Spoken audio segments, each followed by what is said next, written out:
Thank you so very much, everyone, for joining us. Let's get to our first case now. A missing child, Sebastian Rogers. On February 25th, 2024, Sebastian's mother said goodnight to her 15-year-old son. The next morning, Sebastian was gone. My name is Dean Juvenile. Me and white male, really blonde hair, approximately 5 foot, 120 pounds. I was going to be wearing a black sweatshirt, black sweatpants. Juvenile does have a criminal autism. Just going around.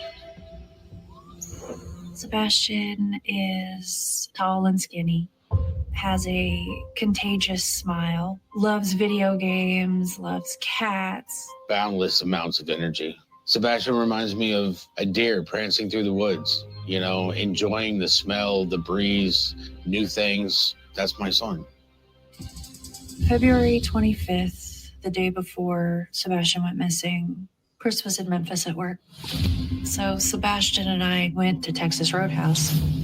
After dinner, right around 9 o'clock, he laid down. I heard a noise in his room. I said, I don't care what you're doing, but you got to knock it off and you got to go to bed. And he answered, yes, ma'am. And I said, okay. And that was the last time that I spoke with Sebastian. The next morning, when I went in his room, he wasn't in his bed. After a minute or two, when I couldn't find him, I called Chris and I said, I can't find Sebastian. He's not in the house. I got off of work and I had a text message from Sebastian's stepfather. I said, hey, I don't know how to tell you this, but Sebastian missed him. I headed straight over to their house. I started driving through the neighborhood. I was panicking. I was looking everywhere. Like, where is he? What happened? Did he go with someone? Did someone take him? By the time I pulled into the school, Christopher was already telling me to turn around because the authorities were on their way. They used helicopters, they used drones, they used ATVs, horseback. An extensive search didn't yield one significant lead or even a glimpse of the boy on any doorbell cam video. Days later, investigators combed through a landfill, still saying they had found nothing. We have nothing. We just have speculations. We get criticized. The father gets criticized. Law enforcement's been criticized. Online sleuths are really analyzing videos and creating their own theories. Sebastian is putting something in his pocket. Surveillance footage from a neighbor shows two people outside of Sebastian's house that night. Something happened. Tonight marks 1 year since Sebastian Rogers disappeared near Beach High School in Sumner County. My life is not the same without my son. He's not here, and he's somewhere. Someone has him. This year has been the worst nightmare I could have imagined to come alive. Just wants whoever has him, just give him back. It's my son.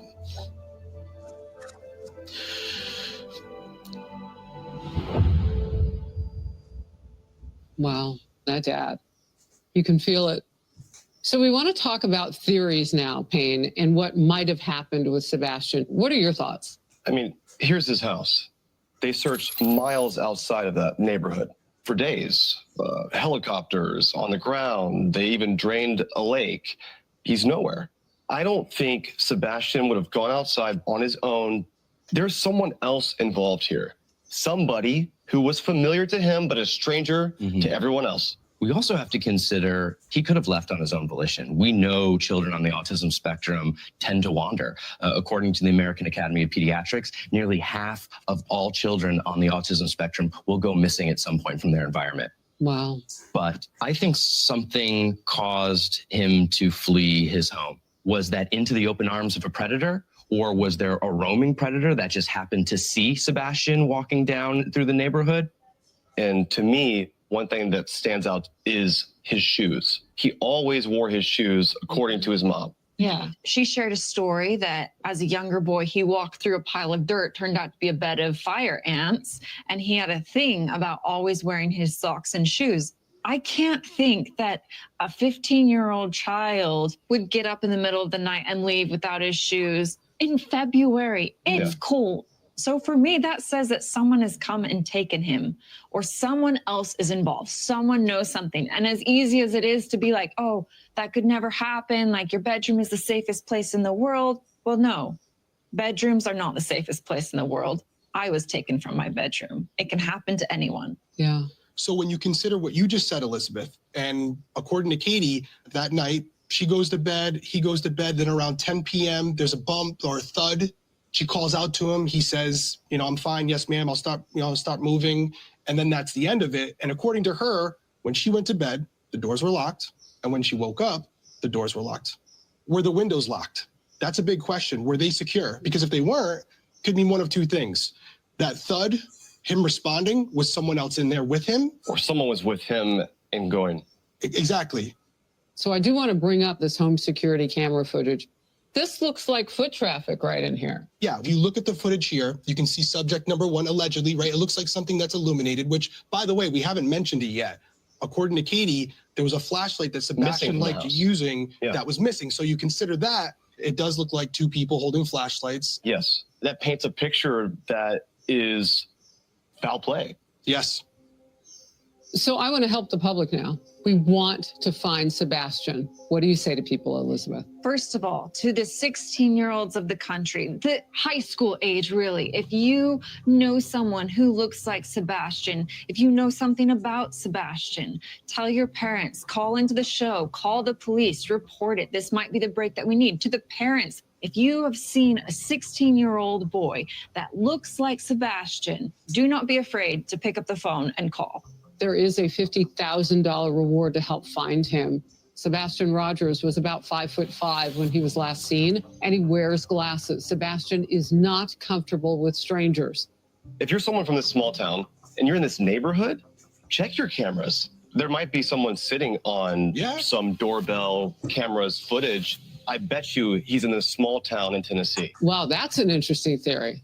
But this isn't the most rural area in the world. We're not talking about out in the Rocky Mountains. This is a neighborhood There's where a highway going this up. There's high foot traffic everywhere, and still no sign of him. Wow. Thank you to our team of experts. And you all know our purpose is to examine these cases and give people watching information so they can bring the missing